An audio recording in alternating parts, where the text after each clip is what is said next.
السلام عليكم ورحمة الله. الحمد لله رب العالمين والصلاة والسلام على رسوله الأمين وعلى آله وأصحابه أجمعين ومن تبعهم بإحسان إلى يوم الدين. أما بعد فأعوذ بالله من الشيطان الرجيم. بسم الله الرحمن الرحيم. يا أيها الذين آمنوا اتقوا الله حق تقاته ولا تموتن إلا وأنتم مسلمون. وقال رسول الله صلى الله عليه وسلم: المؤمن كالجمل الأنف حيثما إن قيد انقاد، أو كما قال عليه الصلاة والسلام. ঐতিহ্যবাহী তাওহীদি শিক্ষা প্রতিষ্ঠান, আমার প্রাণের প্রতিষ্ঠান, প্রাণপ্রিয় প্রতিষ্ঠান জামে কাসেমিয়া কামিল মাদ্রাসা ও জামে কাসেমিয়া মহিলা কামিল মাদ্রাসার উদ্যোগে আয়োজিত ৪৪তম বার্ষিক মাহফিলের দ্বিতীয় দিনের শ্রদ্ধাভাজন সভাপতি, অতিথিবৃন্দ, মুসল্লিয়ানে কেরাম, আমার সম্মানিত ভাই বোনেরা, যাদের নিকট আমাদের আওয়াজ পৌঁছছে, আমরা আল্লাহ তাআলা শুকরিয়া আদায় করছি যে আল্লাহ তাআলা আমাদেরকে তৌফিক দিয়েছেন যে আমাদের এই প্রতিষ্ঠানের বার্ষিক সম্মেলন আমরা করতে পারছি। আমরা বলি আলহামদুলিল্লাহ। আমাদের সম্মেলনের কার্যক্রম ধারাবাহিকভাবে চলবে। আমার ওস্তাদদের আদেশে আমি এখানে বসেছি। আমি কোনো আলোচক না, বক্তাও না, আমি এখানে ছাত্র।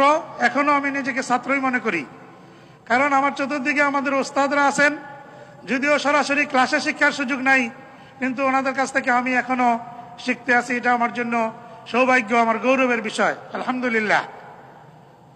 তো আজকে আমি আপনাদের সামনে একটা আয়াত তেলাওয়াত করেছি এবং একটা হাদিস পড়েছি। এর আলোকে এই ৫-১০ মিনিটের মধ্যে অল্প কিছু কথা বলার চেষ্টা করব। ওমা তৌফিকি ইল্লা বিল্লাহ। আমরা আমাদের পরিচয় জানি, আমরা মুসলমান। আরবিতে এটা হলো মুসলিম, এর জমা হইল মুসলিমুন। এর অর্থ হলো আত্মসমর্পণকারী। আল্লাহর নিকট সম্পূর্ণরূপে আত্মসমর্পণকারী ব্যক্তিকে বলা হয় মুসলিম। এবং আল্লাহ তাআলা আমাদেরকে আদেশ দিয়েছেন, আমি যে আয়াতটা তেলাওয়াত করেছি, ওয়ালা তামুতুন্না ইল্লা ওয়া আনতুম মুসলিমুন, তোমরা পরিপূর্ণরূপে আত্মসমর্পণকারী না হয়ে মৃত্যুবরণ করো না। অর্থাৎ মৃত্যুর আগে আমাদেরকে পরিপূর্ণ মুসলিম হতে হবে। অন্য আয়াতে আল্লাহ তাআলা বলছেন, ইয়া আইয়ুহাল্লাযীনা আমানু দুখুলু ফিস-সিলমি কাফা, হে ঈমানদারগণ, তোমরা ইসলামের মধ্যে পরিপূর্ণরূপে প্রবেশ করো। এই কথা বুঝতে হলে আমি আমার ক্ষুদ্র জ্ঞানে চিন্তা করে দেখেছি যে আমরা যারা মুসলমান দাবি করি, আমাদের যখন নাকি কোনো জরিপ চালানো হয়, বায়োডাটা নেওয়া হয়, একটা কলাম থাকে ধর্ম, সেখানে আমরা অনেকেই ধর্মের মধ্যে লিখি ইসলাম। তো আমি আমার ক্ষুদ্র জ্ঞানে গবেষণা করে যতটুকু দেখেছি, এই ক্ষেত্রে মুসলমানদের মধ্যে তিনটা গ্রুপ আছে। তিনটা গ্রুপ। একদল হলো শুধুমাত্র আদমশুমারির হিসাবে মুসলমান, ধর্মের ক্ষেত্রে ইসলাম লেখে, ইসলামকে সে মূলত মানে না, অবিশ্বাস করে, কিন্তু তার এই সাহস নাই সে এই কথা বলবে, সে আদমশুমারির মুসলমান। দ্বিতীয় প্রকার হলো যারা মুসলমান, ইসলামকে সে, ধর্মকে, দ্বীনকে সে জীবনের একটা পার্ট মনে করে, পার্ট। সে দেখবেন ইসলামের বিধান কিছু মানে, যতটুকু তার ভালো লাগে বা মনে চায়, আবার অন ইসলামিটার মধ্যেও আছে। অর্থাৎ তার জীবনের একটা অংশ। সে ঈদের অনুষ্ঠানে যোগ দিবে, কুরবানিতে যোগ দিবে, জুমার নামাজে যাবে। আবার দেখা গেল অন ইসলামী যে অনুষ্ঠান, যে কার্যকলাপ নিষিদ্ধ বিষয়, এটার মধ্যেও থাকে। আর তৃতীয় দল, সঠিক দল হলো জীবনে সর্বক্ষেত্রে সে ইসলামকে ফলো করার চেষ্টা করে। আল্লাহর নির্দেশ কিন্তু এটাই, ইয়া আইয়ুহাল্লাযীনা আমানু দুখুলু ফিস-সিলমি কাফা, পরিপূর্ণভাবে ইসলামে প্রবেশ করো। এই কথাটা বোঝা আমাদের জন্য সহজ হবে। আল্লাহ তাআলা পবিত্র কোরআনে উদাহরণ দিয়েছেন, আলম তারা কাইফা দারাবাল্লাহু মাসালান কালিমাতান তাইয়্যিবাহ কাশাজারাতিন তাইয়্যিবাহ আসলুহা সাবিতুন ওয়া ফারউহা ফিস সামা। যে ঈমানদারের উদাহরণ হলো একটা গাছের মতো, কাশাজারাতিন তাইয়্যিবাহ, উত্তম একটা গাছের মতো, আসলুহা সাবিতুন ওয়া ফারউহা ফিস সামা, তার মূলটা হলো প্রথিত জমিনের মধ্যে, শাখা প্রশাখাগুলো আকাশের দিকে। তুতি উকুলাহা কুল্লা হিনিন বিইذনি রাব্বিহা। এখানে আল্লাহ তাআলা ঈমানদারকে, মুসলিমকে একটা গাছের সাথে তুলনা দিয়েছেন। আমাদের ঈমানটা হলো অন্তরে লুক্কায়িত বিষয়, আর আমাদের কাজটাই হলো ইসলাম। গাছের শিকড়, বীজ, এটা থেকে মাটির নিচে, উপরে যখন গাছটা হয় তখন আমরা এটাকে চিনি। কিভাবে চিনি? গাছের পাতা দিয়ে চিনি, ফুল দিয়ে চিনি, ফল দিয়ে চিনি, এমনকি শিকড় দিয়ে চিনতে পারবো, এমনকি বাকল দিয়েও চিনতে পারবো। যদি আম গাছ হয়, আমরা পাতা দেখে বুঝবো এটা আম গাছের পাতা। যখন ফল হবে, আমই হবে। এমন তো সম্ভব না যে গাছ হলো আমের, ফল হয়েছে অন্যটা। তা আমার অন্তরে যদি ঈমান থাকে, তাহলে আমার সকল কার্যকলাপ, আমার কথাবার্তা, আচার আচরণ, আমার পোশাক আশাক সবকিছু ইসলামের হবে। কিন্তু আজকে মুসলমানরা, আমরা নামের মধ্যে, জাতীয়তার মধ্যে, ধর্মের মধ্যে আমরা ইসলাম লিখি, কিন্তু আমাদের কার্যকলাপ কিন্তু মুসলমানের না। এই কারণে আল্লামা ইকবাল দুঃখ করে বলেছিলেন, অদমে তুম হো নসরা তমদ্দুন মে হুনুদ, ইয়ে মুসলমান জিনহোনে দেখ কর শর্মা ইহুদ। আজকে তোমার কৃষ্টি কালচার, এগুলি তোমাদের হিন্দুদের আর খ্রিস্টানদের। এই যে গেল কি বলা হয় 31st নাইট, ঢাকার কথা বাদ দিলাম, আমাদের নৌসন্দিতে আপনারাও শুনে থাকবেন যে রাত 12টার পরে কি হয়েছে, যে এখানে আমরা আওয়াজ পেয়েছি। এটা কাদের উৎসব? তা আমরা মুসলমান তো কাগজে কলমে মুসলমান দাবি করতে করতে কি শেষ।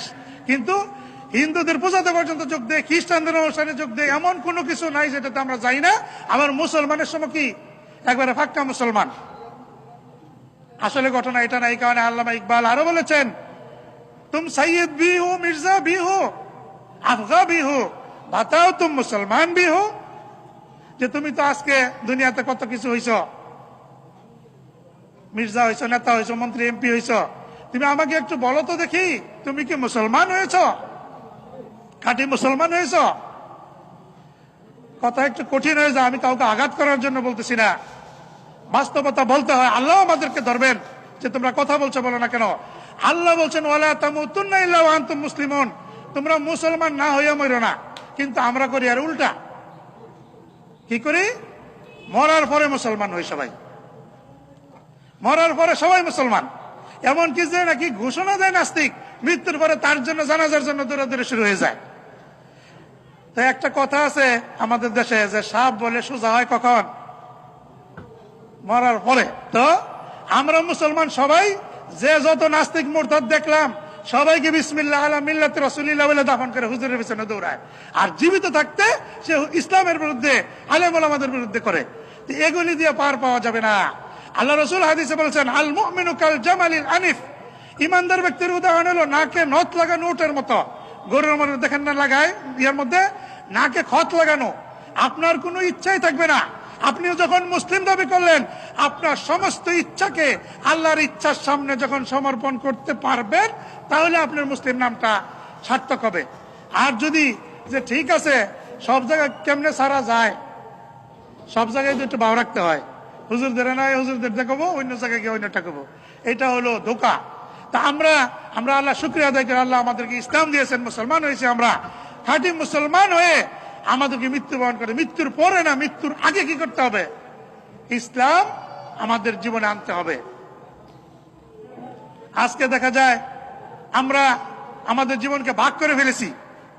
আমাদের ইবাদত গুলিতে আমরা ইসলাম যতটুকু মানতে চাই, যখন আমরা বলি যে লেনদেনের কথা, যে আপনার ব্যবসা বাণিজ্যের কথা, সেখানে ইসলামের বিধান আনতে হবে।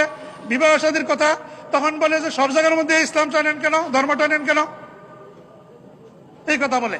সরাসরিও বলে যে ইসলাম সব জায়গায় টানে, বিয়ের অনুষ্ঠানের মধ্যে কিসের ইসলাম? এই কথা বলে। ব্যবসার ক্ষেত্রে যখন বলি যে সুদ হারাম, চাকরির ক্ষেত্রে বলি ঘুষ হারাম, বলি এগুলি দিলে কি এখন চলা যাবে? তাহলে আমরাও আল্লাহর পক্ষ থেকে ডিক্লার যে ঘোষণা, এটাও আমাদেরকে বলে দিতে হচ্ছে যে আসলে এই সমস্ত ধোঁকাবাজির স্থান ইসলামে নাই। প্রকৃত মুসলমান হবে যে নাকি আল্লাহর সামনে তার সমস্ত ইচ্ছাকে সুপর্দ করতে পারছে। এই কারণে আল্লামা ইকবালের কথা 2-3 বার আমি বলে ফেলেছি। উনি বলছেন যে আমি যখন বলি আমি মুসলিম, আমি কেঁপে উঠি, কারণ হলো তখন আমি বুঝি যে আমার নিজের ইচ্ছা শেষ। কিন্তু আমরা এমন মুসলমান হয়েছি, আল্লাহকে ধোঁকা দেওয়ার চেষ্টা করি। কিভাবে জানেন? হকরা আবু সুজুদে নবীরা বা দুরুদে, কয় যে কোনো ব্যাপার না, একটা সেজদা দিব আল্লাহ খুশি, একবার দুরুদ করবো রসুল খুশি। এই অবস্থা আমাদের হয়েছে। আমাদের ধর্মকে আমরা ইহুদি খ্রিস্টানদের হিন্দুদের মতো হয়ে গেছে। তাদের ধর্মের মধ্যে জীবনের কোনো প্রভাব নাই। আপনি যেভাবে উপার্জন করেন, যা মন চায় তা করেন, রবিবারে গির্জাতে যান, সব মাফ। হিন্দুদের ব্যবসা বাণিজ্যের দোকানে কোনো সমস্যা নাই, হ্যাঁ, পূজা করলেই চলে। আমাদের ধর্মটাকে আমরা, আমাদের দিনকে, পরিপূর্ণ জীবন বিধানকে আমরা একটা মন্ত্রতন্ত্র পরিণত করছি। ইসলাম এটা গ্রহণ যোগ্য না। ইসলাম হলো ইন্না দীন ইনদাল্লাহিল ইসলাম, আল ইয়াউমা আকমালতু লাকুম দীনাকুম ওয়া আতমামতু আলাইকুম নিআমাতি ওয়া রাদিতু লাকুমুল ইসলাম দীনা। আমার ব্যক্তি জীবন থেকে শুরু করে পারিবারিক জীবন, সামাজিক জীবন, অর্থনৈতিক জীবন, রাষ্ট্রীয় জীবন, আন্তর্জাতিক জীবন পর্যন্ত সকল ক্ষেত্রে যদি আমি ইসলামের বিধান মানার মতো আমার মানসিকতা থাকে, মানি, তাহলেই মুসলিম পরিচয় দিতে পারবো। না হলে মৃত্যুর পরে বিসমিল্লাহ আলা মিল্লাতি রাসূলিল্লাহ বলে কোনো কাজ হবে না। রসুলের যুগে মুনাফিকরা ছিল, রসুলের পিছনে নামাজ পড়তো, রসুল নিজে জানাজা দিয়েছেন, তার জামার কাপড় জুব্বা দিয়েছেন কাফনের জন্য, আল্লাহ জানাই দিয়েছেন, তার ভিতরে ইমানই ছিল না। তার তোমার এগুলি কোনো কাজে আসবে না। সুতরাং হুজুর দিয়া জানাজা দিলেও এই ইমান ইসলাম গ্রহণযোগ্য হবে না, যদি আমরা পরিপূর্ণরূপে আল্লাহর কাছে সারেন্ডার করতে না পারি। আমার সময় মনে হয় শেষ, আমাকে 10 মিনিট সময় দেওয়া হয়েছিল। তা আমি সবার কাছে আপিল করব, আল্লাহ আমাদেরকে যে দিন দিয়েছেন, আমরা যেন এটার মধ্যে আঁকড়ে ধরি, দিনের জ্ঞান অর্জন করি, সচ্চা মুসলমান হয়ে আমরা জীবন যাপন করি, সচ্চা মুসলমান হয়ে আমরা মৃত্যুবরণ করি। আল্লাহ আমাদেরকে তৌফিক দিন। ওমা তৌফিক ইল্লা বিল্লাহ। আসসালামু আলাইকুম ওয়া রাহমাতুল্লাহ।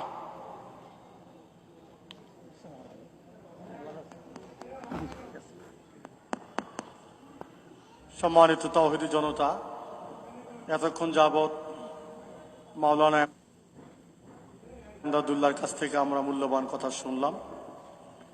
এই পর্যায়ে আমাদের আজকের বিশেষ